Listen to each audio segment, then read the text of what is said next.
Sea at saka continental shelf 200 nautical miles from the baseline. Territorial seas 12 nautical. Halimbawa ay babanggitin natin ang Republic Act 12064. Ito po yung 2024 law. Ang may problema po ito Section 2 of Republic Act number 12064. That definition, would the Honorable Senator agree that the westernmost limits has two elements?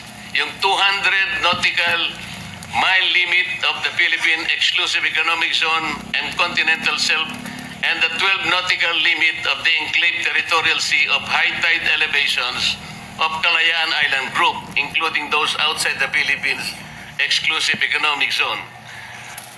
Hindi rin po natin magagamit yung 200 nautical mile limit, Mr. President. Bakit po? Alam po ba ng ating honorable gentleman from Pampanga and Quezon City na pag ginamit po natin yung West Philippine Sea na 200 nautical mile limit ng ating Exclusive Economic Zone, 17 features po ng Kalayaan Island Group ang mawawala sapagkat wala po siya. Hindi siya na-enclose ng 200 nautical miles. Alam din po ba ng ating honorable senator that four of those features would fall outside the definition of the West Philippine Sea as occupied by the Philippines. Ito pong apat na ito ay okupado na ng ating bansa. Ngunit wala po siya sa 200 nautical miles Katulad po ng Pag-asa na tinatawag na Tito Island. It's 227 nautical miles to Palawan. Parola or Northeast Cay, 240.2 nautical miles to Palawan. Kota or Laita Island is 207 nautical miles to Palawan, and Lakiam Cay, 203.7 nautical miles to Palawan. Are you aware, Mr. President, that these features are separated by high seas? Ito po pong problema Kaya po nagiging importante na kailangan po natin munang pag-aralan hanggang saan eksakto pong coordinates ba ng ating West Philippine Sea. Sure. In the Philippine Social Science Council hosted it February 26, EEZ comprising 381,000 square kilometers of maritime space, including the entire Reed Bank and part of the Malambaya gas field, and number two, 100% of its exclusive continental shelf, estimated at over 150,000 square kilometers of maritime space. Either the Philippines keeps this, and I quote, maritime entitlements, or we lose them to China, according to the retired justice. And he added, effectively, China's 9-dash line claim encroaches on over 531,000 square kilometers of Philippine EEZ and continental shelf, including all the fishery, oil, gas, and mineral resources found within this vast area, which is larger than the total land area of the Philippines. This Chinese aggression, according to former Justice Carpio, is the gravest external threat to the Philippines since World War II.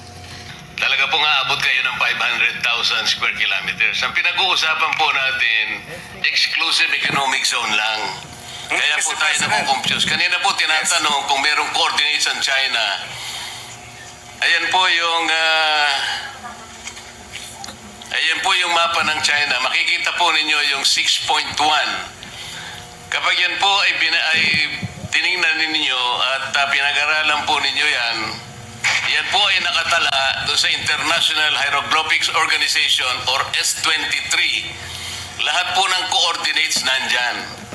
Kaya nga po pinoproblema natin, hanggang ngayon, wala pa po tayong ganyan. Sana man lang yung West Philippine Sea, kapag ka lahat po ng kailangan ng United Nations, kasi bago po tayo makapagpatala ng ating sariling pangalan ng dagat, katulad ng West Philippine Sea, hindi lamang po declaration ang kailangan natin nagdi-declare tayo ng 200 nautical miles. Hindi naman po tayo nagdi-deposit ng mapa na may coordinates doon sa United Nations. Wala pong mangyayari. Yun po yung proseso eh. Tingnan po ninyo yan. 6.1, yan po yung South China Sea. Hindi po ninyo makikita ang West Philippine Sea. Kaya po tayo nagtatalo dahil yung ating West Philippine Sea, kailanman hindi mag-a-appear dyan hanggat hindi po nagagawa ni Commodore Tariela yung dapat niyang gawin. Imbes na gawa na siya ng gawa ng caricature, dapat mag-submit na siya nung mga coordinates na kailangan po para ngayon makapagpatala tayo ng sarili nating pangalan ng dagat.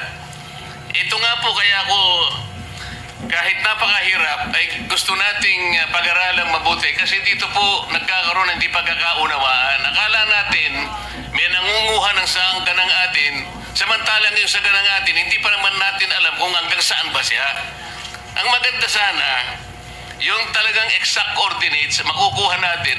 Pero paano po natin magagawa, Mr. President? Ino-occupy natin, for example, yung munisipyo ng Pag-asa. Labas yun sa ating exclusive economic zone. Paano natin guguhitan yun halimbawa? Labas sa ating exclusive economic zone, samantalang yung Pag-asa, nandun na sa high seas. Hindi po pwede mangyayari, Mr. President, because that is violative of the UNCLOS. Hindi po tayo pwedeng tumahak sa high seas. At magliliprag po siya from the exclusive economic zone para enclose niya lamang, for example, yung Parola, yung T2, yung sinabi nating apat kanina na bahagi na inoccupy ng ating bansa, ngunit labas po ng exclusive economic zone. Paano ngayon yun? Eh di kapag ka sinabi natin, we were awarded our exclusive economic zones. O umalis na po tayo doon sa mga features na inoccupy natin ngayon. Simply because they are not enclosed by the West Philippine Sea na binabanggit natin. Kaya po ako nagsisimula dyan, Mr. President. Hindi po totoo na como sinabi ng arbitral award. Wala yung 9-dash line mo, China. Totoo naman yun eh. Because China was unable to prove by historic rights na talagang nasakop niya through the 9-dash line. Pero maliban doon, walang ginawa yung arbitral award eh. The arbitral tribunal did not adjudicate yung pamumosisyon nila sa mga features. Hindi naman niya sinabi, China, umalis ka na dyan sa mga inoccupy mong features. Meron ba siya sinabing gano'n? Wala po. And China continues to occupy those features. Meron din tayo. Meron din ang Vietnam. Kaya po disputed ngayon eh. Kahit na po in-award ang West Philippine Sea o yung ating exclusive economic zone, it's still a disputable waters. Dahil nga, wala pa tayong coordinates na isasubmit na nire-require po sa atin. This is the whole point, Mr. President. Yes. If we may ating mga kasamahan, noong 2024 na ipasa yung RA 12064 nga at doon mismo dinebate Section 14 other maritime